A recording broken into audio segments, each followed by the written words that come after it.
Hello दोस्तों, आज के इस वीडियो में देखेंगे क्लास 10 के हिंदी का वीवीआई ऑब्जेक्टिव क्वेश्चन जो आपके बोर्ड परीक्षा के लिए ना बहुत महत्वपूर्ण है। तो आप लोग को इस वीडियो में ना हम 25 को क्वेश्चन कराएंगे हिंदी का, जिसमें से आप लोग का 10 को क्वेश्चन हम गारंटी दे रहे हैं कि आपके बोर्ड एग्जाम में रहेगा, क्योंकि हम ना इसमें इंपॉर्टेंट क्वेश्चन को चूज करके लाए जो आपके एग्जाम में हर साल ये क्वेश्चन पूछता है।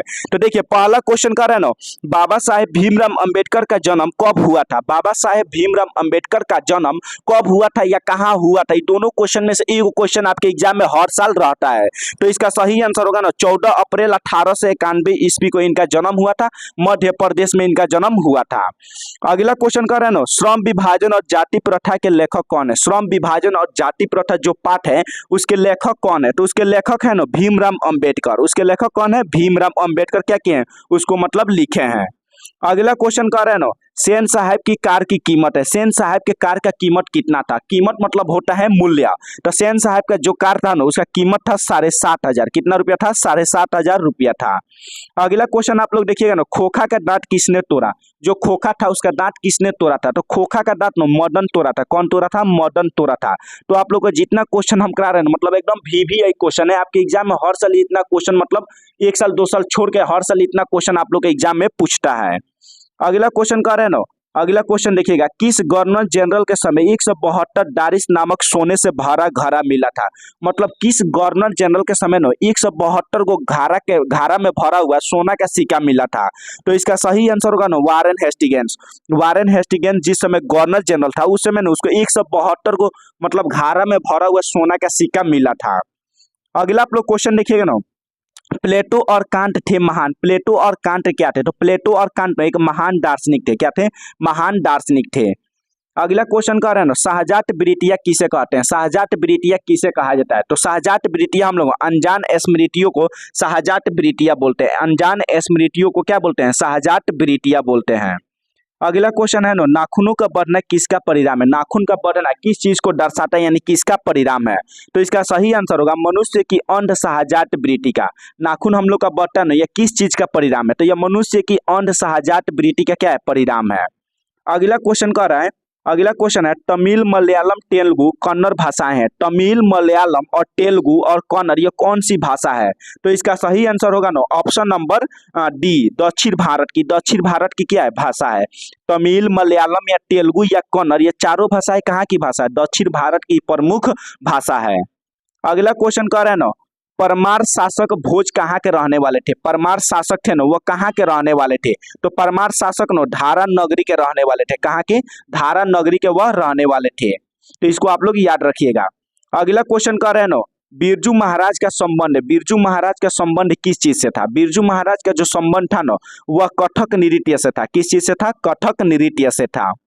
अगला क्वेश्चन कर रहा है ना, जब दिल्ली में हिंदू मुस्लिम दंगे होने लगे तो डर के मारे बिरजू महाराज और उनकी अम्मा कहाँ चल गए थे। जब दिल्ली में हिंदू और मुस्लिम के बीच क्या होने लगा, दंगा होने लगा, यानी लड़ाई झगड़ा होने लगा, तब डर के कारण बिरजू महाराज और उसके मम्मी कहाँ चले गए। तो इसका सही आंसर होगा ना ऑप्शन नंबर सी, वह कहाँ हुए, लखनऊ चले गए। जब दिल्ली में दंगा हुआ हिंदू मुस्लिम के बीच तो वह लोग कहाँ हुए, मुंबई चले गए, लखनऊ चले गए। कहाँ पर चले गए, लखनऊ चले गए रहने के लिए। अगला क्वेश्चन कर रहे हैं ना, अशोक वाजपेयी का जन्म कब हुआ था। अशोक वाजपेयी का जन्म कब हुआ था। तो अशोक वाजपेयी का जन्म हुआ था ना 16 जनवरी 1941 ईस्वी को। ऑप्शन नंबर ए, 16 जनवरी 1941 ईस्वी को ना अशोक वाजपेयी का जन्म हुआ था। अगला क्वेश्चन कर रहे हैं ना, पिकासो की विख्यात कृति का नाम है। पिकासो की विख्यात कृति का क्या नाम था। तो पिकासो की विख्यात कृति का नाम था मादामोजेल ड अभिनयो। ऑप्शन नंबर सी, मादामोजेल ड अभिनयो क्या था, पिकासो का विख्यात कृति, यानी विख्यात कृति मतलब होता है रचना। पिकासो की विख्यात रचना थी मादामोजेल ड अभिनयो, उनकी कृति थी। अगला क्वेश्चन कर रहे हैं ना, मछली के लिए मसाला कौन पीस रही थी। मछली के लिए मसाला कौन पीस रही थी। मतलब मछली का पाठ है, जो कहानी है ना एकदम बहुत बढ़िया कहानी, इसको सुनिएगा ना तो एकदम मजा आ जाएगा। तो वही पूछ रहे हैं, मछली बनाने के लिए उसमें मसाला कौन पीस रहा था। तो मसाला पीस रहा था लेखक की माँ। लेखक की माँ क्या कर रही थी, मसाला को पीस रही थी। अगला क्वेश्चन कर रहे हैं ना, मछली कहानी में किस वर्ग का चित्रण है। मछली कहानी है ना उसमें किस वर्ग को दर्शाया गया, यानी चित्रित किया गया है। तो इसमें ना निम्न मध्यम वर्गीय परिवार को दर्शाया गया है। कौन सी परिवार को, निम्न मध्यम वर्गीय परिवार को दर्शाया गया है। अगला क्वेश्चन कर रहे हैं ना, बिस्मिल्लाह खां रियाज के लिए कहाँ जाते थे? बिस्मिल्लाह खां रियाज पढ़ने के लिए कहाँ चले जाते थे? तो ये कहाँ जाते थे? तो ये जाते थे ना बालाजी मंदिर। बालाजी मंदिर क्या करने जाते थे? बिस्मिल्लाह खां मतलब रियाज पढ़ने के लिए बालाजी मंदिर चले जाते थे। अगला क्वेश्चन कर रहे हैं ना, बिस्मिल्लाह खां के साथ किस मुस्लिम पर्व का नाम जुड़ा हुआ है? बिस्मिल्लाह खां के साथ किस मुस्लिम पर्व का नाम जुड़ा हुआ है? तो बिस्मिल्लाह खां के साथ ना मुहर्रम का नाम जुड़ा हुआ है। मुहर्रम जो पर्व होता है मुस्लिम सबका, उसका नाम जुड़ा हुआ है। अगला क्वेश्चन कर रहे हैं ना, अगला क्वेश्चन है गांधी जी की माता का क्या नाम था? गांधी जी के माता जी का क्या नाम था? तो गांधी जी की माता का नाम था option number B Putli Bai. Gandhi ji के माता का क्या नाम था? पुतली बाई उनके माता जी का नाम था।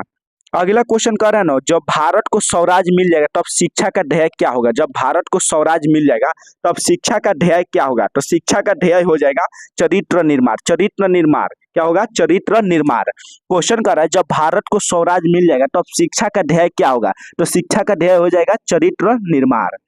अगला क्वेश्चन है ना, बारी कब 20 के समान हो जाती है? बारी कब 20 के समान हो जाती है? तो बारी कब 20 के समान हो जाती है? राम नाम के बिना। राम नाम के बिना क्या होता है? बारी 20 के समान हो जाती है। तो इसको आप लोग याद रख रखिएगा। तो आप लोग को टोटल हम 25 को ऑब्जेक्टिव क्वेश्चन कराए हैं, तो 25 को आप लोग ने एक बार और रिपीट देख लीजिएगा ताकि आप लोग का पूरा कॉन्सेप्ट क्लियर हो जाएगा। और एग्जाम में हम गारंटी दे रहे हैं कि आप लोग का 10 क्वेश्चन यहाँ से रहेगा। तो आप लोग वीडियो को ज़्यादा से ज़्यादा शेयर कीजिएगा।